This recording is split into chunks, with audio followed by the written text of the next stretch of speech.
dévotion La dépasse le septième. cadre spirituel. Elle va mener ses adeptes au meurtre. C'est un lieu tristement célèbre dans les annales du crime aux États-Unis.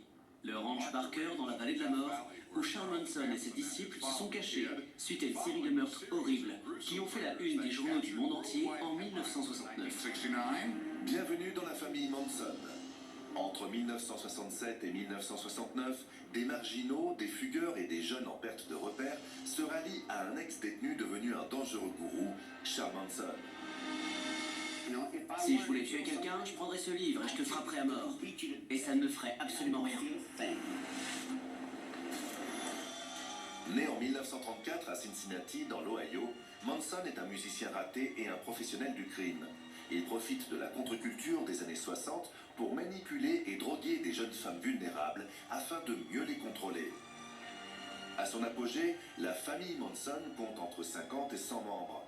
Dans leur ranch, un ancien décor de cinéma dans les environs de Los Angeles, ils vivent coupés du monde entièrement sous l'emprise du leader. Manson prêche une doctrine apocalyptique qu'il appelle Helter Skelter, une guerre raciale au cours de laquelle les Noirs renverseraient l'Amérique blanche. Il convainc ses disciples de se cacher dans le désert jusqu'à la fin du chaos, moment où les Noirs auraient besoin d'eux pour gouverner. Une idéologie qui repose sur la paranoïa, le racisme et le contrôle. Mais sa prophétie ne se concrétisant pas, il décide de forcer le destin. Avec une série de meurtres. Dans la nuit du 8 août 1969 à Los Angeles, en Californie, Manson ordonne à ses disciples les plus dévoués, Tex Watson, Susan Atkins et Patricia Krenwinkel, de s'attaquer à une maison des collines d'Hollywood. Une villa que le gourou a visitée des années auparavant lorsqu'elle était habitée par un producteur de disques. Mais elle est désormais louée par l'actrice Sharon Tate et son mari, le réalisateur Roman Polanski. Manson est-il au courant de l'identité des résidents? Difficile de le savoir. Quoi qu'il en soit, ses fidèles coupent les lignes téléphoniques et se glissent dans la propriété, tuant un adolescent dans l'allée avant d'entrer dans la maison et de poignarder sauvagement Sharon Tate à 16 reprises.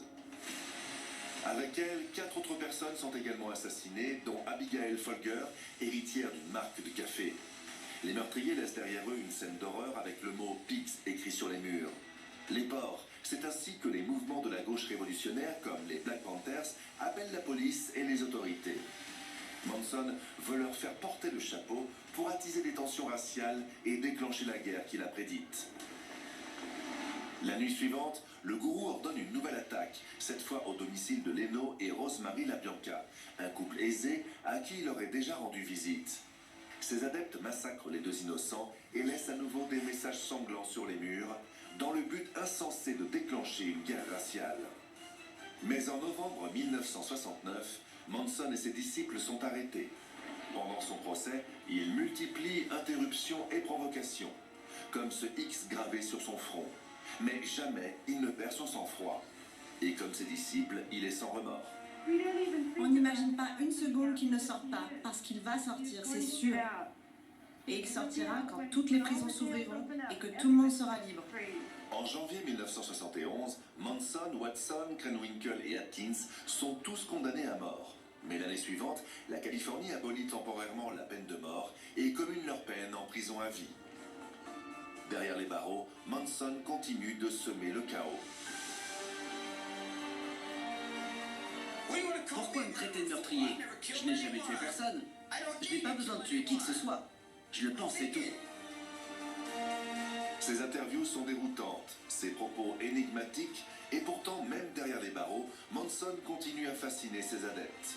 Il restera en prison près de 50 ans jusqu'à sa mort d'une crise cardiaque en 2017, à l'âge de 83 ans. Nombre de ses disciples purgent encore des peines de prison à perpétuité pour les meurtres atroces de Tate et LaBianca. Mais au-delà des vies sacrifiées, ces crimes ont brisé l'esprit des années 60. En une nuit, l'insouciance hippie a laissé place à la peur. Un seul homme pouvant par la force de ses délires transformer des gens ordinaires en assassins.